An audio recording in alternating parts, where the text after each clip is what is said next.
ہمیں جو چاہے ہم پر اپنا حکم چلا لے، اپنی مرضی چلا لے، ہم کوئی آزاد ہیں، اپنے آپ کو آزاد کہتے ہیں. اس آزاد یہ تو بہت ہی بدترین غلامی ہے جسے ہم آزادی کہہ کر خوش ہوتے ہیں اور اس آزادی کے جشن مناتے ہیں. کوئی آزادی نہیں ہے. آزاد آدمی آج بھی دنیا میں وہی ہے جو پھر بدر والوں کی شان کے ساتھ جی رہا ہے. اس کے بارے میں کوئی کچھ قانون بناتا رہے، اس کے بارے میں اقوام متحدہ میں کوئی قراردادیں پیش ہوتی نہیں، کچھ ہوتے رہے، اس کے سر میں جوں بھی نہیں دکھتی، کانوں پر جوں بھی نہیں دکھتی، کچھ بھی نہیں ہوتا، اس کو کوئی فرق نہیں پڑتا. وہ اپنی مرضی سے کھاتا ہے، اپنی مرضی سے سوتا ہے، جاگتا ہے، اپنی مرضی سے جب چاہتا ہے کسی کو مارتا ہے. جس دن آرام کرنا ہے آرام کرنے کو اس کو جگا نہیں سکتا، جس دن اس نے لڑنا ہے اس کو لڑنے سے کوئی روک نہیں سکتا، جس دن مذاکرات کرنے اس کی مرضی ہے، جس دن کارروائی کرنی ہے اس کی مرضی ہے. طالبان کی مرضی ہے نا، جس دن کہتے ہیں آج بات چیت کرنی آ جاؤ، فوراً بھاگے بھاگے ساری دنیا جب بریف کیس اٹھا کے گنجے سارے پہنچ جاتے جی طالبان نے آج بات کرنی ہے. جس دن خود اعلان کرتے تھے آج بات چیت نہیں ہوگی، آج کارروائی ہوگی، اب ساری دنیا روک کے دکھائے دے. یہ ہے نا آزادی. کیوں ہے یہ آزادی؟ اس لیے کہ وہ بدر والے کام کے ساتھ کھڑے ہیں. ہم اور آپ کیا آزاد ہیں؟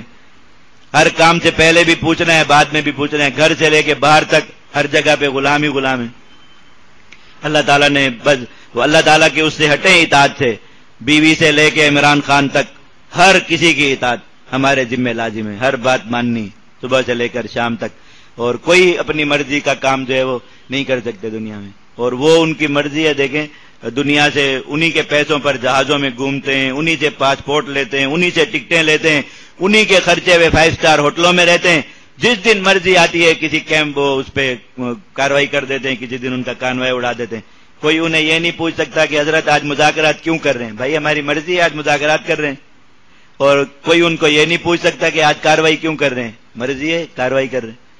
وہ ہمارے ابا جی رحمۃ اللہ علیہ ایک واقعہ سناتے تھے یہی طالبان پہ. سناتے تھے کہ وہ ایک پہلوان تھا، وہ کسی قاری صاحب کے پاس پڑھنے چلا گیا. تو اس زمانے میں یہ جیسے آج کل نورانی قاعدہ ہوتا ہے نا، اس زمانے میں پرانے بزرگوں کو شاید پتا ہو ایک قاعدہ ہوتا تھا، اس کا نام تھا پکی روٹی. اس سے یہ پڑھاتے تھے، کچھ شرعی مسائل وغیرہ اس میں ہوتے تھے، شاعری میں پنجابی میں تھا. تو اس کا ہر جو باب تھا وہ اس سے شروع ہوتا تھا کہ استاد شاگرد سے کہتا تھا پنجابی میں کہ کوئی اگر آپ سے پوچھے کہ تم نماز کیسے پڑھتے ہو تو تم اسے یہ بتاؤ کہ میں نماز اس طرح پڑھتا ہوں. وہ پھر شاعری میں آگے سارا سمجھاتا. تو ہر باب کوئی آپ سے پوچھے آپ وضو کس طرح کرتے ہو تو تم اسے جواب میں کہو کہ میں وضو اس طرح کرتا ہوں، تو وضو کا پورا طریقہ ہوتا تھا، اس طرح بنا ہوا تھا. تو وہ پہلوان چلا گیا پڑھنے کے لیے. تو اب استاد بیچارہ ڈر ڈر کے اس کو کہہ رہے پہلوان جی کوئی اگر آپ سے پوچھے کہ آپ وضو کس طرح کرتے ہیں. اس نے کہا استاد مجھ سے پوچھے گا کون؟ یہ پہلے بتاؤ پہلوان سے پوچھے گا کون؟ اب استاد بھی کہا تو کہ یہ طالبان تو وہی چیز ہے، تو ان سے پوچھے گا کون کہ بھئی آج آپ نے کیا کرنا ہے؟ آج آپ نے لڑنا ہے یا آج آپ نے بات کرنی ہے یا آج آپ نے آرام کرنا ہے یا آج آپ نے دونوں کام کرنے ہیں. ادھر والوں کو ایک فون جائے امیر المومنین کا کہ بھائی تم مذاکرات شروع کرو، ادھر والوں کو ایک فون ہے تم کاروائی شروع کرو. اب ادھر مذاکرات بھی چل رہی ہیں، ادھر کاروائی بھی ہو رہی ہے. تو خان کو کون پوچھ سکتا ہے کہ آپ یہ کیوں کر رہے ہو؟ یہ ہے نا آزادی. یجعل لکم فرقانا. دیکھو ایک اللہ تعالیٰ نے فرمایا کہ جو اس طرح جہاد کرے گا اللہ رب العزت اس کو امتیازی شان عطا فرمائیں گے. مجاہد بن جائیں اللہ رب العزت آزادی نصیب فرما دے گا، ورنہ پھر اسی طرح ہوگا. وہ بندہ گھر سے نکلا تو بیگم صاحبہ نے 2 نوٹ دیے، کہا کہ 50 کے آلو لانے اور 50 کے پیاز لانے. بیچارہ تھوڑی دیر بعد آیا تو آ کے سر جھکا کے کہ کیا بات ہے؟ کیا کہہ رہے یہ کون سے والے کے آلو لانے اور کون سے والے کے پیاز لانے.